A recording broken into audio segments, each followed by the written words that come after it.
এখন তারুণ্যদীপ্তি Spain. American president Donald ট্রাম্পের হাত থেকে স্প্যানিশরা নিলেন বিশ্বসেরার পুরস্কার। মেটলাইফ স্টেডিয়ামের জমকালো আতশবাজি আর তারুণ্যময় স্পেনের জয়গান গাইতে গাইতেই মহা উৎসবের পর্দা নামল উত্তর আমেরিকা বিশ্বকাপের। রানার্স আপ আর্জেন্টিনাকে হারিয়ে বিশ্ব ফুটবলের নতুন রাজা এখন স্পেন।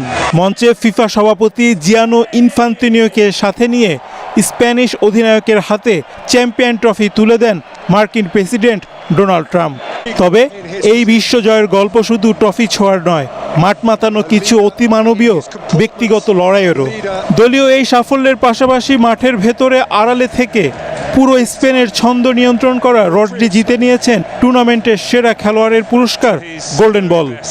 বিশ্বকাপের ট্রফি ছোঁয়া না হলেও গোলের ক্ষুধায় প্রতিপক্ষর ডিফেন্স দুমড়ে মুচড়ে দেওয়া কিলিয়ান এমবাপ্পে একমাত্র খেলোয়াড় হিসেবে টানা দ্বিতীয়বারের মতো জিতেছেন গোল্ডেন বুট। এবার ৮ ম্যাচে করেন ১০ গোল, ২২ গোল নিয়ে তিনি এখন বিশ্বকাপেরই সর্বোচ্চ গোলদাতা।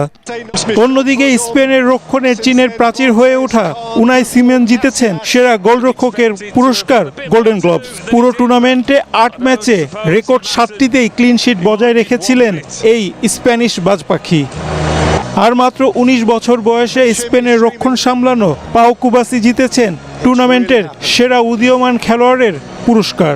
সুশৃঙ্খল ফুটবল খেলে ফিফা ফেয়ার প্লে ট্রফি নিজেদের করে নিয়েছে নেদারল্যান্ডস। ব্যক্তিগত বীরত্ব আর দলীয় শ্রেষ্ঠত্বের এই মহাকাব্যিক আসর শেষ হলেও রড্রি, এমবাপ্পে আর উনাই সিমনদের এমন কীর্তিগাথা ফুটবল প্রেমীদের মনে থাকবে।